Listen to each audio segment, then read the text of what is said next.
Welcome to the Utah Street Banter Podcast. Welcome, everybody, to our Thanksgiving episode here on the Utah Street Banter Podcast. I'm Cody. With me, like always, is Elisha. What's up, buddy? Not too much. You know, as you guys can tell if you've seen recently, I'm back home now. So we got an in-person episode in for you guys. Special treat. Yeah. Getting right before Thanksgiving. Absolutely. We're pretty excited, and we hope that y'all have a great Thanksgiving. I brought a y'all there. I didn't realize I was going to do that. But, so we're getting ready for this is our season finale today. And so we'll be back with you at the beginning of next year. Not next season, but next year we're going to be back. Got some fun episodes planned. Final episode.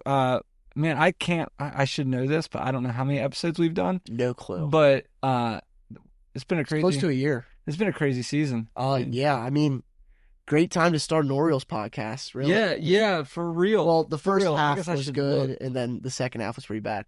We're probably in the 20s or 30s, I'd have to imagine, because we started early 2024. Yeah. And then we've worked our way. We were doing every other week, and then once the season started and got into swing, we went every week, and we had more and more people join us for the journey. Right. And then we all got collectively disappointed. Yeah. Anyway, what a great time. What a great time. But hey, we had hope. Exactly. We had hope. I mean, what's some big things that happened throughout our first season? It was remember we had we jumped on as fast as we could when we found out that we signed Corbin Burns. Yeah, that was pretty awesome. That was a big deal. I remember that night because so for those of you that don't know, which is going to be pretty much anyone that's not my family, I help run a spike ball club at my school, and I was actually playing spike ball and saw that I had a call from Cody, went to answer it, and when he told me we traded for Corbin Burns, I was like, you're kidding me. There's no way. And I about fell to my knees and started thanking Mike Elias. Because what a great trade there. And that's one of the moves. You look back at that. Where's our season if we don't have that trade? Oh, absolutely. Dude. And just there's different stuff that's season defining. I mean, the true breakout of Gunnar Henderson, Anthony Santander really rising to power. Yeah. And I mean, you look at all the bad stuff, and there's just as much good stuff to go around. We have so much young talent, and there's a lot to be thankful for the Orioles. But you know what's something I am not thankful? I am thankful that we don't have to deal with, though. Hold on, this is episode 40. Really? Number 40. I didn't think we had that many. Episode number 40. Look at that. Woo! 40 episodes. 40 episodes. Let's go, man. That's impressive. Sorry. No, you're good. I didn't mean to cut you off. No, I was just saying.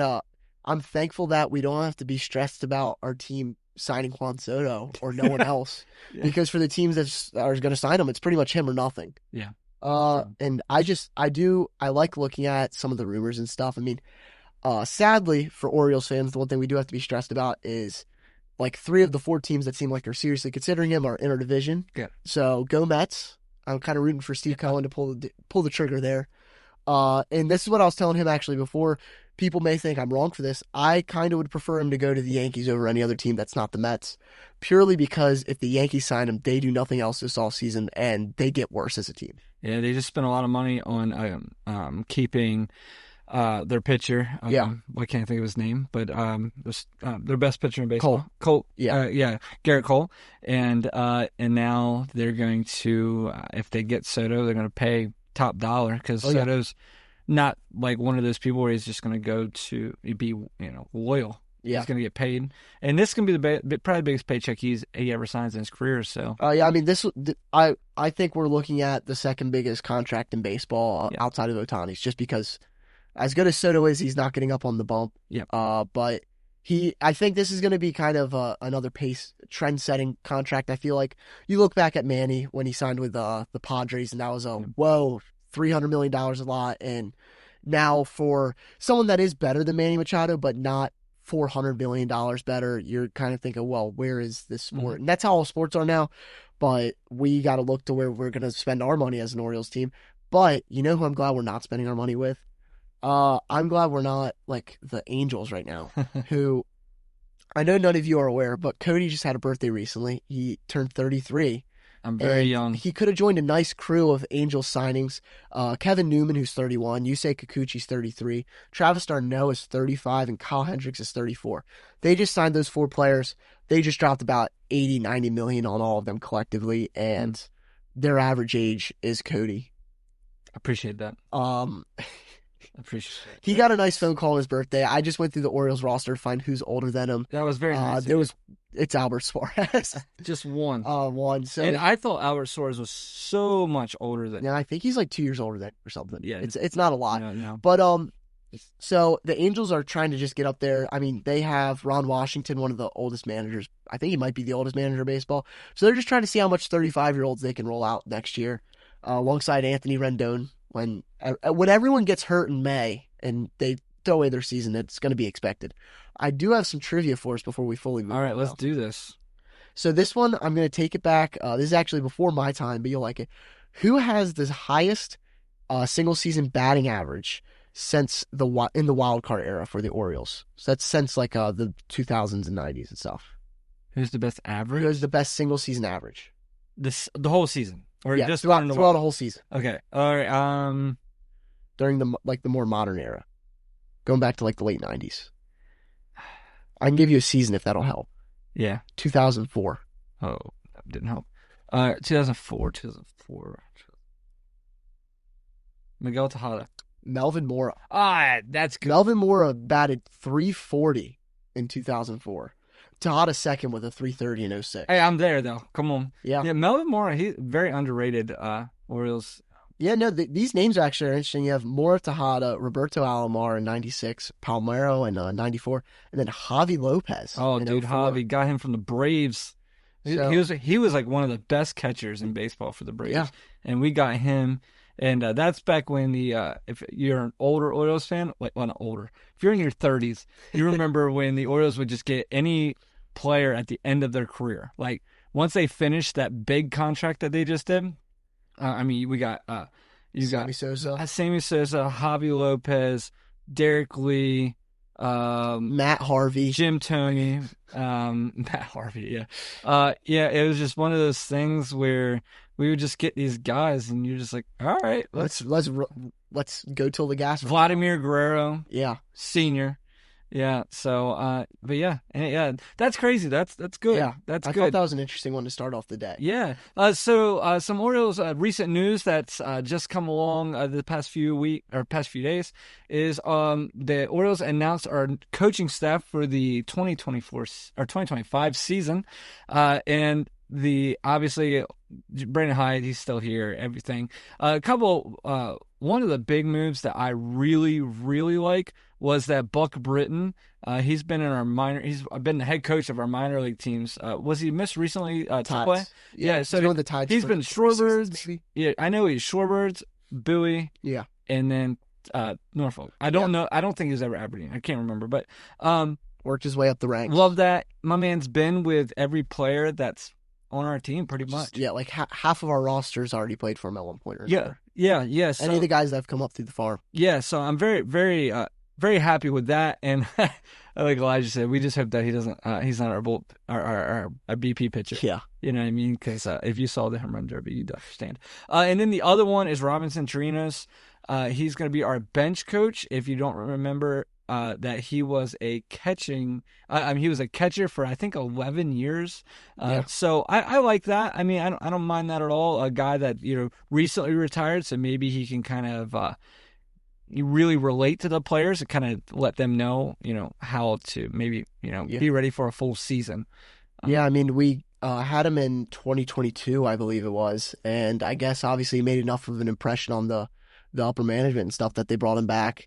I think it's a great move. I feel like it's kind of well known that catchers seem to be really good managers and coaches and stuff. I mean, Brandon Hyde was a catcher in his career. Right. I feel like if you look at pretty much any catcher or any manager that played, he was probably a catcher. Yeah. It just seems, I don't know why it is that way. I guess it's kind of that mentality that goes into it. Yeah. But I really like the moves. I think Buck Britton is an excellent choice. I have absolutely nothing against that move right there. Yeah. I think it could only help us. Yeah. I was telling you earlier. The only thing that is making me think is that it really looks like the Orioles are. You have a good argument against it, but it looks like the Orioles are grooming our next manager. You know what I mean? Like bringing him up through the ranks. And now he's in your major league staff. Yeah. So you almost wonder. Well, I don't almost wonder. I'm 100% sure of this. Is if we get to a spot in the season where something's going on and the Orioles aren't performing, we have a really good interim manager. Oh yeah. You know what I mean? And do we have our new manager who hopefully not? Hopefully Hyde crushes it. Like I hope this is all, but yeah, so I would put quite a bit of money down that I believe Buck Britton will be a major league manager. Oh yeah, in his career. He will. But I don't know. I wouldn't put my money down that he'll be the Orioles. And it could happen. I mean, obviously. Anyway, that's really the big spot there. And yeah. No, I agree. And the one rebuttal I had to you is that if the ship goes down and they want to get rid of Hyde, do you really trust a rookie manager that's never coached a major league team before with a World Series contender? Absolutely. And they might have complete faith in him. Right. But yeah, like you said, he's definitely going to coach somewhere. And I just hope, me and Cody are both Cowboys fans, so we've kind of seen it firsthand. I just hope this doesn't turn into a Mike McCarthy, Kellen Moore situation where the ship's going down and you're sticking with Brandon Hyde and you're going to let this guy walk away. Yeah. And I mean, it could be like that. That's good. Yeah, I mean, as Cowboys fans, we've seen as much coaching problems as you can. So Hyde's a piece of cake. Yeah. Yeah. And I don't know where I'm at on Hyde is I don't think he's a absolutely spectacular manager, but I don't think he's terrible either. Like I just, some of his decisions aren't great. Some of them are.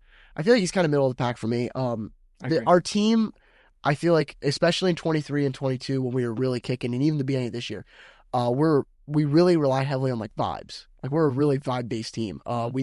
Everyone needs to be clicking, not even on the field. They just need to be feeling good mentally, and I feel like that's what Buck Britton really helps with. I agree.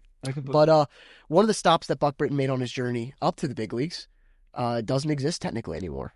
Yeah. The Bowie Bay Sox are no longer the Bowie Bay Sox. I'm wearing my Bay Sox hat here. And they've switched their name, changed their name, I guess, to the Chesapeake Bay Sox. Yeah. Now, I was told my dad before this, I fully believe this is a move. Cody, and if you listen to last episode where we talked about some stadiums, kind of trashed on their stadium a little bit. Absolutely. And I do it completely openly. I think this is a move that's putting the pressure on the city of Bowie, and just we can leave whenever we want. Yeah. That's all this is, I think. Yeah. The only thing I really don't like about the new name, I don't mind the Chesapeake Bay Sox at all. That don't bother me at all. I'm not a big fan of the floating B. Yeah. So if you're listening, the new hat for the Bowie Bay Sox is two teal waves, kind of. They're more of like squiggly lines with a bold fonted letter B. That's orange. So teal and orange. Are the Orioles switching their colors to teal because we got the Tide who are teal and green? And well, I will say the Tide, at least it makes sense because the water teal, is blue. Sure. Why can't they get the T. Rowe Price sign up in their stadium? Yeah, right. The color scheme would go better. Yeah. So anyway, I don't want to spend too much time on that. The biggest thing is that we got a Chesapeake Bay Sox. Yeah. And we live right, on Chesapeake Bay right here. So it's pretty cool. So hey, we're right here. I don't think it doesn't affect that. That's a name. I mean, I'm not gonna be staying up at night. We're not. At least we're not like the Yard Goats. I love that name. No, I think if you're a minor league team and you don't have an absolutely insane name, what are you doing? Right. Like, why aren't the Trash Pandas, the Rocket City Trash Pandas? That's an awesome name for my okay. We have like the Shorebirds right by us. That's a boring name. Like, go like far out. Why not? Have fun with it. The Ironbirds is pretty cool. Ironbirds, even Bay Sox. What's a Bay Sox? Yeah. Like, the only thing I like about the Bay Sox is it's really close to the Red Sox. Yeah. And that's like true. one of your biggest rivals. Like, you know what I mean? Like, you wouldn't have anything close to the Yankees. Like, I don't even think of a word, but yeah. So, I mean, yeah. That's all. I think I'm good on the Bay Sox. Yeah. Well, you want me to make you mad, Cody? All right. Yeah, I'm used to it. Jacob Webb was non-tendered. Yeah, that's crazy. Yeah. That's really all I have to say about it, too. I mean, you'll find out later. I thought he had a great year. Yeah. I guess my biggest issue is, do we have a lot more options that I don't know about? Well, this is basically the way I look at it. Unless we're just spending $200 million this offseason and going full on pitching. this is a terrible move. Yeah. Because he was the number one, maybe number two, at worst number three guy in our bullpen at points. You're not going to be able to find a top three guy. You're not going to be able to find 3 top 3 guys this offseason, I don't think. Unless yet again, unaware to me, we're dropping $200 million. Right. I don't think that's possible. Yeah. Or we're trading away the entire farm, basically. Yeah. I don't know. But don't worry. We got Emmanuel Rivera back. Yes. For $1 million. I don't hate that. Don't love that. We got rid of Webb. Because if we had, between the two, why is Webb not on our team? Yeah. And then I also was like, man, Emmanuel Rivera, he did good. To me, he was better than $1 million. Yeah, no. Yeah. I think it's because he was so bad before us. Yeah. Well, and then Austin Slater, I don't know if you saw about that. So he signed with the White Sox, actually. And it came out that he was told by the White Sox he was their top off-season target this year. So the White Sox have done their spending. Oh, my gosh. Which I will say, Austin Slater did good for us, but his season numbers did not look good. Dear White Sox fans, if you're listening, we know how you feel. Well, kind of. We've never set a record That's for true. being the worst We were of all close. time. We were close, but not as close as But you we guys. were the worst in baseball, just like you, For multiple seasons. for multiple. And we understand you just signed Austin Slater and he's supposed to be the big signing. Ours was Rougned Odor. Rougned Odor, Yeah. Michael Franco, Matt Harvey, Robinson Trinos, Jordan Lyles. I can go on and on. Yeah. Now, you'll good get news, out of it. Good news is because your team's so bad, and we say this because we've been there, they will look amazing. Oh yeah, you're Like, you're going to be like Austin Slater's going to be your stud. and then you'll trade him, and he won't even make the playoff roster of the team you traded him to. Yeah. This happened to us multiple times. I mean, Jonathan Scope. guys, I know this is going to make people's hearts hurt. Trey Mancini was traded to the Astros. You mean World Series champion Trey Mancini? And Played first base for the final games of the World Series, Trey Mancini? And my man was awful. I consider it he's lucky. We traded him to the team that won the World Series, and the starting first baseman got hurt. Yeah. What else can you ask Worked for as out Trey for him. Mancini? Worked out for him. I mean, and he's been gone since. But can I say he was our best player? I will say he was good. Like he was decent with I know, us. I know. He was bad after he left. Jordan Lyles. Anyway, Jordan Lyles. There was no. It's not like he went down after leaving us or getting to us. He was just always down. I feel bad. He's an innings eater. Yeah. I remember it was just 3 years ago, guys.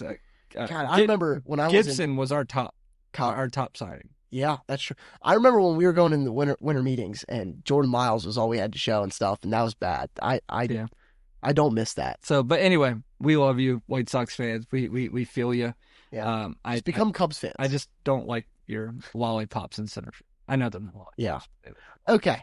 Well, we'll Get move me on. back on track. All right. So we'll move back on. So I was trying to think of something interesting to do today. Trying to be fun and not just look back on the season with hatred. Yeah. And the best way I can think of that is do some awards and some superlatives, as I'll call them. So basically, we're going to kind of have like a makeshift Orioles yearbook almost that we're making here. Let's do it. So I have a whole bunch of different ones. There's the boring ones, and then there's some interesting ones with names that I have to explain because I put a lot of work into some of these names. Okay. But so we'll start off with the MVP. All right. You're wrong in this, but I'll let you go first. Why are you calling me out like this? My MVP of the 2024 Baltimore Orioles season is Anthony Santander. I said this because, well, my man didn't just have a half a good season. He had a pretty solid full season. 44 home runs, which led the team. 102 RBIs, which led the team. Just, to me, his best season of his career. He batted a 235, which is lower than a few of our other guys. But like I said, I think the power numbers kind of stood up and, helped him, be the MVP of our season. Yeah. So I think there is merit to that. But when you also say this is the best season of his career, that's not entirely statistically true. He actually last season had more WAR than he did this season, which take into consideration he had 2.9 WAR this year with 44 home runs. Do you remember who had 9.1 WAR? I do. Gunnar Henderson. I do. Who actually placed in MVP voting? Yeah. I hear you. Yeah. So above someone who almost had a 40-40 season, Jose Ramirez. Yeah. But yeah, no. So Gunnar. I think he took like 2 months off. Who? Gunnar Henderson. Yeah, and he still had 9 more.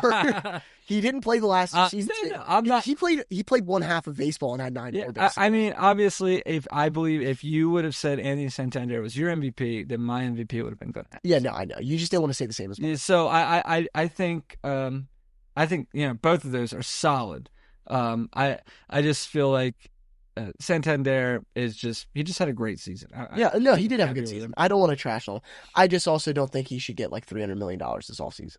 No. But no, I agree. So we'll move on to another boring one, Cy Young. We both have the same one. This is no one even needs to know that. It's one. Yep. It doesn't. Yep. We can move right on. Everyone knows that. Yep. And the next one, honestly, we can move right past to. Rookie of the year is Colton Cowser.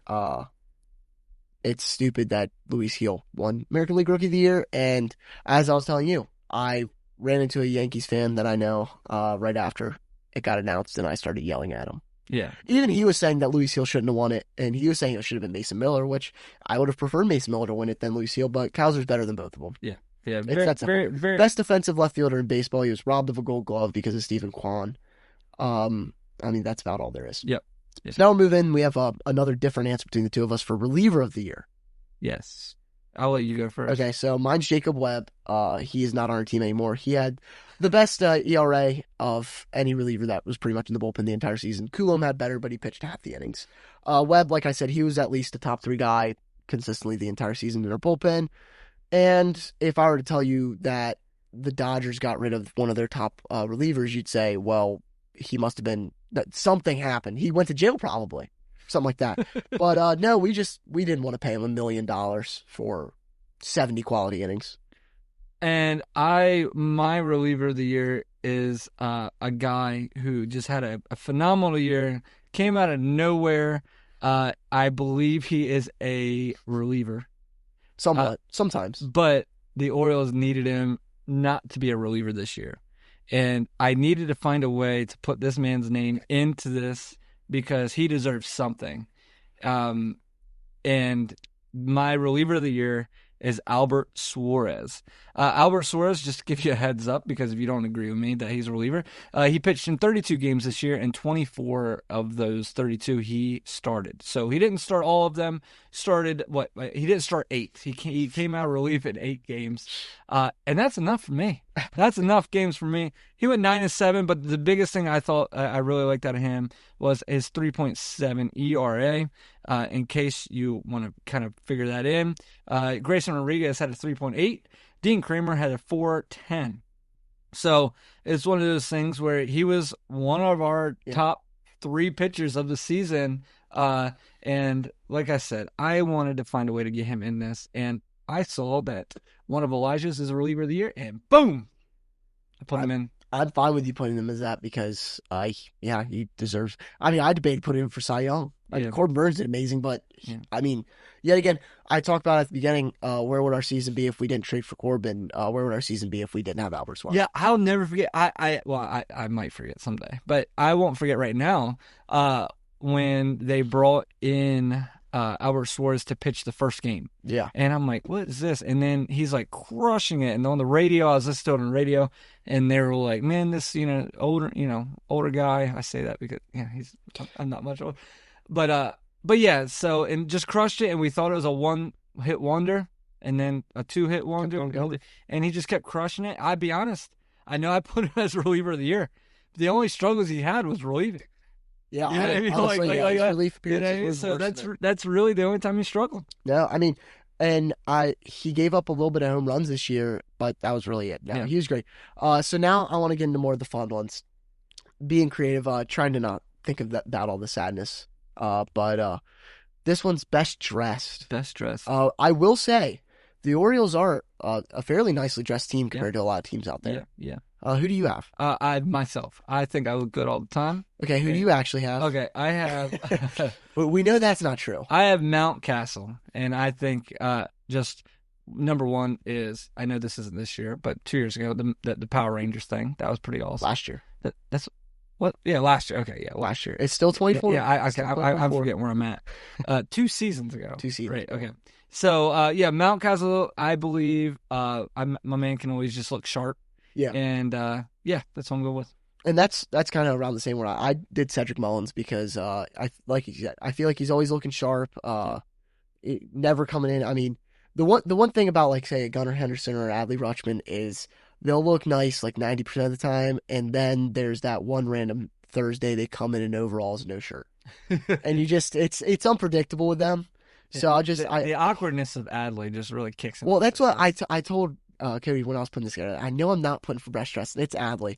I love you, man, but like the All-Star Game suit kind of immediately knocks you out of contention. That was bad. I don't know if your girlfriend told you it looked good, but it was definitely interesting. Yeah. But this is another interesting one. So I've done the Tom Selleck Award, famously known for his mustache. That's the best facial hair. Yeah. So who'd you take? I mean, he wouldn't let me put myself on there. Obviously, that's so you have to have at least you have to be a qualified Orioles player. So you have to have either one at bat or one pitch thrown. Okay. So you don't have that. I'm going with Grayson Rodriguez, and only because he has the closest facial hair to me. That's fair.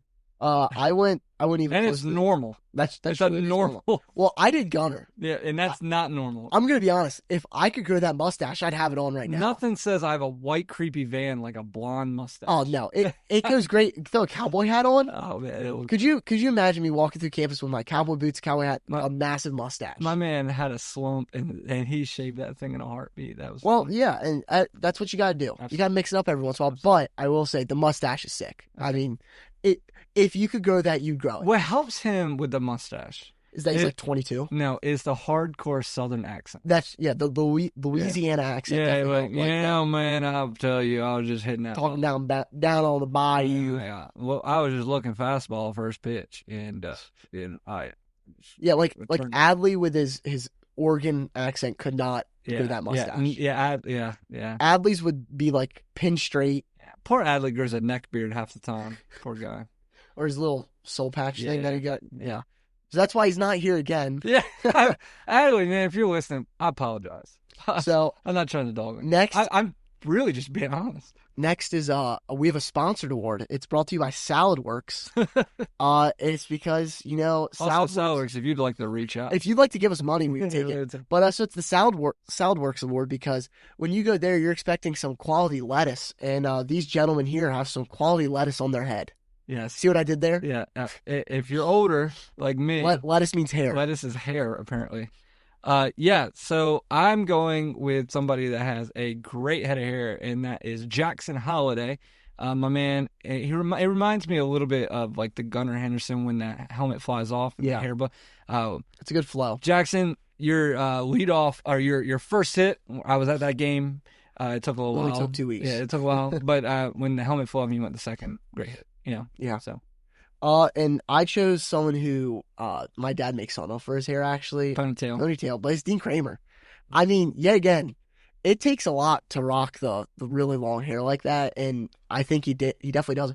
There is something there's something nice about just striking someone out and it just flowing all out the back. Right. But I don't know. I mean, he's my Jewish Jordan, He rides for his country in the WBC. He might not be good, but he's failed us in the playoffs many times. Yeah. But this year's the year. That's what I keep telling myself about Kramer. Yeah, because I tell you, with Dean Kramer, you get like hope. Like you see like what he can do. You see how he can be good. And I like him as a person. He's done like if he was here, I would pull like you like I feel like Dean, you're completely normal and I love that. Yeah. There's nothing like I love like Adley Rutschman. There's something a little off. Like you could tell. And I don't know why I'm dogging on Adley so much. I love him so much, but like there's just like him or like Gunner when he does his Scooby Doo. Yeah, right. Like Dean is just it's his name. It's in the name. I'll be honest. I feel like Colton, Adley, and Gunner have a corner in the clubhouse and nobody enters it. You know what? But they probably have the most fun over there putting their Legos together. Dude. You're not wrong. No, like, and that's what, if I was in the clubhouse, I'd want to be with them. Yeah. They're definitely have, because I can imagine like Dean Kramer and James McCann off in there. What are they doing over there? Yeah. James McCann definitely isn't in that corner. Mountie might be in there sometimes. Yeah, Mountie dabbles. But And then you got Jackson's over at the kids' table. Yes. So he's off to his own. Yeah, I don't know if Jackson's getting in there, you know? No, Jackson, he's wanting to look. He's 19, 20-hour old. He's trying to look mature. He says, I can't hang with them. Yeah, they're like, hey, boy, I was out last night. Oh, yeah, were you at like a bar night? Nah, we were building a Star Wars Lego. We were building the Death Star. Till like 2 a.m. last night. Don't know how we're going to get down the plane, but that's hilarious. I don't know if you realize this. I actually just found this. Colin Cowser, he's actually dating a Cowboys cheerleader. Yeah, that's so he's connecting our two teams there. I love it. I love it. Maybe he could get them to do better. Yeah, maybe. I don't know. Maybe he could go run some routes. Yeah, well, we might need that cheerleader to be our running back. Moving on, because I don't want to get on this. Speaking of Thanksgiving, yeah, we got Cowboys playing. The Giants. Luckily, we're playing the Giants, who, thank God, I could go play quarterback and do just as good. Real quick, hey Orioles fans, we love you so much. But if you like the Redskins, that was a great game last week. All right, go ahead. All right. Jaden Daniels is not winning rookie of the year. Moving on. Bo Nix. But okay, so I have this next one. Who's most likely to be a coach? Okay. And now it was hard. Yours is a good one. I was struggling not to put that one, but I like mine. I like yours too. You go. All right, I picked James McCann. I picked that for two reasons. I feel like he's a little older, so I can see him being. Oh yeah, like you could already see it. But also, I watched a few interviews of him, and he's very intelligent. And I feel like he relates to the players very well. If he's not on the Orioles this year, I will miss him, but I will understand if he's not. I hope that I've just gained so much respect for him being on this Orioles team, and I've seen the leadership capabilities he has. I can't imagine how hard it is to not be a starter and to be a leader on a team and to gain respect from players, even though you're not starting. Yeah, but absolutely. He fully has it, and I feel like that's what you need as a coach. He reminds me a lot. I can't think of his name at the second, but the Cubs coach David Ross. David Ross. He reminds me a lot of David Ross. Yeah, not as funny, more serious. Yeah, well, and I definitely agree. Like if you were to ask me realistically who I could see two players in baseball, like give me two players in baseball who could be coaches one day, James McCann's going to be one of them. My other guy wouldn't, but that's just because I also wanted to pick him. Yet again, catchers make good coaches. Yep. Don't know what it is. He could be a great coach because I think there's two different sides of like you said, David Ross funny. Another person I look at is Austin Hedges. Oh. There's a reason you have a man that's batting 150 like over the past 3 seasons on your team. Yeah. It's just like a great leader like that. And James McCann is better than Austin Hedges. Two completely different personalities. Yeah. But this is the difference between that. James McCann could be Stephen Vogt, retired this year, and in 2 years he's managing a team. Mm-hmm. Austin Hedges needs to go grind out some like coaching job in like Double-A for like 10 years to wear down the silliness a little bit, and then he's fine. Yeah. Because you can't be that goofy to be a major league coach. But I still think I love Austin Hedges. Like if we signed Austin Hedges to be our backup catcher, I would still I think that's the second best move we can make over James McCann. Yeah. Okay. Now, mine is Jordan Westberg. Purely because of like the stoic, like stone faced, like no nonsense, but also he definitely still obviously like him and Cowser I think are real good friends. And I just can't stop thinking about JJ Hardy and Matt Wieters, like those two being friends. Like this is the modern day. Like I don't know what about it is about it, but Westberg is very serious. But I don't know. I could see it. Just that grittiness. Yeah. Oh, I love that. I love it. Yeah, absolutely. And then I actually have him again for this next one. I had a little fun with this name too. It's my Mr. Postman Award because someone's got to deliver. Boo. So it's who's the most clutch? You know, who delivers in those situations? And Westberg, I actually have stats to back this one up. I know you do. So Fangraphs has a clutch metric that they use, and Westberg actually had the best on our team with a 1.89. He's only one of two people that had above a 1. Holiday is actually the other one, which is impressive for him. Surprising season there. He did good in situations once he learned how to hit the ball again, I guess.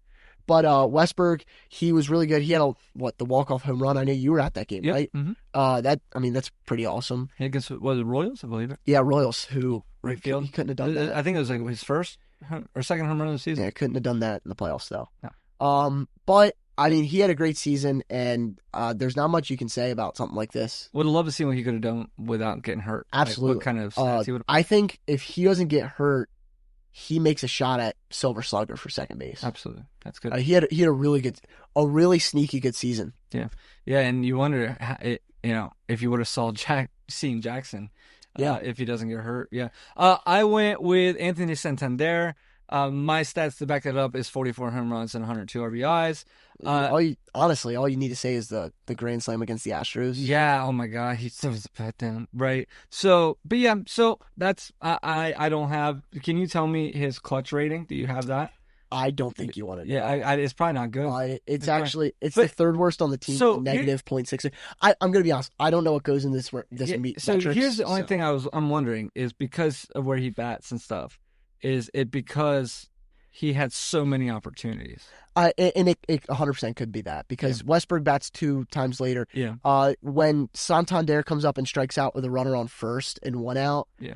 How does that affect it compared to when Westberg's up and he strikes out with 2 outs instead of the 1 out, and he might end the inning, but he had less opportunity. Yeah. The biggest frustration I had with him is the game. Man, I think it was our last home game or second to last home game. Yeah. And we had bases loaded, no outs, and he pops up to second base. Yeah. So that was frustrating. But that's who mine is, and we don't have this written down, but I thought of this because I think it'd be fun to know this if you have the list of Orioles in front of you. Give me let's do batter, okay? Your biggest surprise Oriole of the season. Biggest surprise. Okay, I'm pulling up. My biggest surprise batter of the season. I would say Colton Cowser, but rewind the tapes back to the beginning of the season. Someone said he'd be the best rookie. Oh wait, that was me. Honestly, I guess for me, biggest surprise is probably Westberg. Yeah. It's hard to say he's not because we knew he was gonna be good, but like he was really good. Yeah, he was one of our best players. He he was literally one of our most dependable players when he was on the field. My other one is as not a good surprise. I'm surprised that Jackson Holliday didn't do anything. I mean, if we're doing bad surprises, I'll throw in Adley Rutschman. Yeah. Oh, true. That's good too. But my biggest. Oh no, yeah. My biggest good surprise is Colton or Jordan. Yeah. And I mean, dude, I know you said that about Colton, but 24 bombs. I probably was the only person on the planet that said that about him. Yeah, I mean, he really did say back in February that that's why I just throw random stuff out there. I'm gonna be right every once in a while, and when I'm right, when I say Cole Irvin's gonna be the next Cy Young, and Colton Cowser is gonna be our best rookie. Mm-hmm. I mean, when I throw 3 different things out there, the chances of one of them happening is kind of high, and that's what happened. Give me your best good surprise on the pitching side. All right, it's Suarez. Yeah, I mean, it has to be. I mean, if you say besides that, I wouldn't even know what to tell you, honestly. Yeah, besides that, for me, it's Eflin. He did good. He was our ace for the whole month of August. Honestly, I could say Dominguez. Yeah, Dominguez did really good when he came in. Yeah, because without him, without him, we don't make the playoffs. Oh, well, man, we don't have that safe padding in the absolutely. Excuse me, in the playoffs because Kimbrel wasn't doing it for us. God, absolutely not. You know, so. But yeah, just that's something fun. Yeah, we're looking forward to what we're looking forward to in Orioles baseball is free agency. We got our own Elijah Jones going to winter meetings. Absolutely, he's going to be there trying to get a contract with the Baltimore Orioles or any team. No, I'm kidding, everybody. But he's going to be there. That's exciting. We're not really sure what you're going to be doing there. Yeah, no, I'm figuring out a little bit day at a time. I've been getting emails. I'm going with a couple students from my school. It's going to be pretty awesome. I'm taking a tour of the Ranger Stadium, which is, I know I said all the fields I've been to. I was at the old one, so I get to go to the new one now. Right. And then I'm going to be meeting with a whole bunch of different stuff, trying to get a job, basically. Not with major league teams, but I am trying to, that is what the purpose of this is, internships and stuff. Yeah, and you can play first. You can. So yeah, I'm going to tell them if they need me, I can learn to switch hit. Yeah. Answer the bullpen phone. I would love that job. Hey, righty. Let's go. Honestly, could I just be the one that refills the hydration station? Yeah. There you go. I'll do that. I'll clean balls in the bullpen, whatever you need. Yeah. If you see me in a Yankees jersey or something like that, just know they gave me enough money. That's all I'm saying. For real, right? But yeah, no. So my goal is when I get there, just track down Mike Elias and ask him 30 minutes worth of questions. That's it. And that'll be the next episode, probably. Yeah, right. Yeah. Yeah. Well, that's it. So, Corbin, yes or no? Yeah. Just No. This No. guy, yes or no? No. This guy, yes or no? No. Do you want us to win? Yes or no? Yes. Yes. But But yeah, but our guys, our farm, well, we're good. yeah, we're gonna run it out. Chase McDermott is the future. Yeah.